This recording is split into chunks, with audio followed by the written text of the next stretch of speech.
بنی اسرائیل کا ایک نوجوان تھا، کتابوں میں ذکر آتا ہے کہ وہ نوجوان شب بھر اللہ کی عبادت کرتا، ساری رات اللہ اللہ کرتا، دن کو روزہ بھی رکھتا، اور یہ بھی ملتا ہے کہ وہ جہاد پہ بھی جایا کرتا تھا، اللہ کی رضا کی خاطر ہتھیار بھی اٹھاتا، رات کو عبادت بھی کرتا، دن کو روزہ بھی رکھتا۔ وہ بیمار ہو گیا۔ جب بیمار ہوا نا تو اس نے اپنی والدہ سے چند ایک باتیں کی، بلکہ یوں کہہ لے یہ میری وصیت ہے، اماں جی میری وصیت پوری کر دینا۔ ماں بیٹے کی حالت دیکھی نا تو ماں بڑا پیار کرتی ہے اپنی اولاد سے۔ ماں نے کیفیت دیکھی تو کہا پتر تو بستر مرگ پہ لیٹا ہوا ہے، بتا تیری کیا حاجت ہے، بتا تو کیا چاہتا ہے۔ پتر نے کہا اماں جی میں نے بڑی نافرمانی کی ہے زندگی میں، لوگوں ذرا غور کرو، یہ وہ جوان ہے۔ میں نے کہا یہ نافرمان نہ ماں باپ کا نافرمان تھا نہ خدا کا نافرمان تھا، اللہ کا فرما بردار بندہ۔ نزاع کا وقت قریب آیا تو اماں سے کہتا ہے اماں جی میری 2-3 باتیں ہیں۔ پہلی بات یہ ہے کہ جب میری روح کف سے انصری سے پرواز کر جائے تو یہ میری چھت میں ایک رسہ آپ دیکھ رہے ہیں، اور علماء نے یہ بات وضاحت کے ساتھ بیان کی ہے کہ اس نے یہ رسہ چھت کے ساتھ کیوں لٹکایا ہوا تھا۔ یہ شب بھر عبادت کرتا تھا اور رات کو رسہ اپنے گلے میں لٹکا لیتا، اور اس کی سوچ یہ تھی کہ جب مجھے نیند کا غلبہ آئے نا تو یہ رسے کا جھٹکا مجھے جگا دے گا، یہ رسے کا جھٹکا مجھے جگا دے گا۔ جب نیند غالب ہوگی تو جھٹکا لگے گا اس رسے کا، تو میں نیند سے بیدار ہو جاؤں گا اور اللہ کی عبادت میں پھر مصروف ہو جاؤں گا، مشغول ہو جاؤں گا۔ اللہ اکبر۔ اماں جی یہ جو چھت کے ساتھ رسہ ہے نا، جب میری روح میرے بدن سے جدا ہو جائے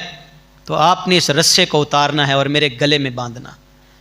اور جب لوگ میرا حال پوچھنے کے لیے آئیں نا تو صحن میں مجھے گھسیٹنا اور کہنا لوگوں تمہیں کیا بتاؤں، اللہ کے نافرمان کا یہی حال ہوتا ہے، اللہ کے نافرمان کا یہی حال ہوتا ہے۔ اماں جی دوسری وصیت یہ ہے، ماں تو تڑپ نہ گئی ہوگی ایسی بات سن کے، اماں جی میری دوسری وصیت یہ ہے کہ میرا جنازہ رات کے وقت اٹھایا جائے، دن کے اجالے میں میرا جنازہ نہ اٹھانا، کہیں لوگ یہ نہ کہیں وہ دیکھو اللہ کے نافرمان کا جنازہ جا رہا ہے۔ مسلمانوں نوجوانوں ذرا غور کرو یار، ہم تو شب و روز غفلت میں گزارتے ہیں۔ کہا اماں جی تیسری وصیت یہ ہے کہ جب لوگ مجھے دفنا کے گھروں کو واپس پلٹیں،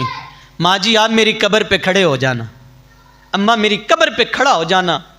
میرے پلے تو کوئی عمل ایسا نہیں ہے، ہو سکتا ہے تیرے قدموں کی برکت سے اللہ میری بخشش فرما دے۔